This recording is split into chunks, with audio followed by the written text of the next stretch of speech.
कालपासून आपण डीप क्लिनिंगला चालू केला आहे आणि हा प्रोजेक्ट जो आहे आमच्या उपमुख्यमंत्री साहेब एकनाथजी शिंदे साहेब, डॉक्टर श्रीकांत शिंदे साहेब, आमदार विश्वनाथ भोयर साहेब आणि आपण कल्याण डोंबिवली शासन प्रशासन आणि लोकप्रतिनिधी यांची सगळ्यांची मागणी होती की बाबा डीप क्लिनिंगचा आपण हा प्रोजेक्ट चालू करतो, हा कुठेतरी जोरावरती चालू झाला पाहिजे. फक्त रस्ते जे मुख्य रस्ते आहेत त्याचंच क्लिनिंग नको, अंतर्गत म्हणजे क्लिनिंग झाली पाहिजे असं माझंही धोरण आहे की अंतर्गत क्लिनिंग झाली पाहिजे.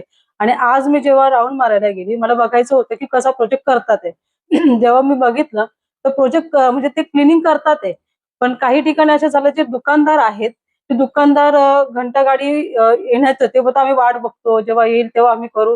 तर ते नाही, मी त्यांनाही सांगितलं अधिकाऱ्यांना की घंटा गाडी येणार, तुम्ही एक टायमिंग ठेवा, त्या टायमावरती ती गाडी येणार तेव्हा तुमचा कचरा बाहेर आणून ठेवायचा. हा कचरा मला बाहेर नकोय.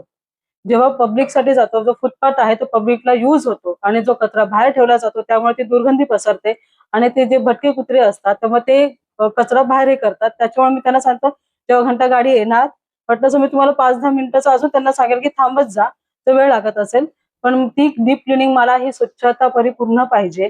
हा माझाही एक ड्रीम आहे की ही व्यवस्थित डीप क्लिनिंग झाली पाहिजे, पूर्ण शहरासाठी आहे. तर नागरिकांनाही मी आव्हान करते की व्यवस्थित असं तुम्हीही त्याच्यासाठी काळजी घ्या आणि आम्हालाही सहकार्य करा. कल्याण डोंबिवली महानगरपालिकांना मी अधिकाऱ्यांनाही सांगितलेलं आहे की जर तुम्ही हा जो डीप क्लिनिंग प्रोजेक्ट चालू केलेला आहे त्यात जर तुम्ही मला सहकार्य नाही केलं तर त्यानंतर मी तुमची हायगाई करणार नाही, कोणताही हलगर्जीपणा मी खपवून घेणार नाही.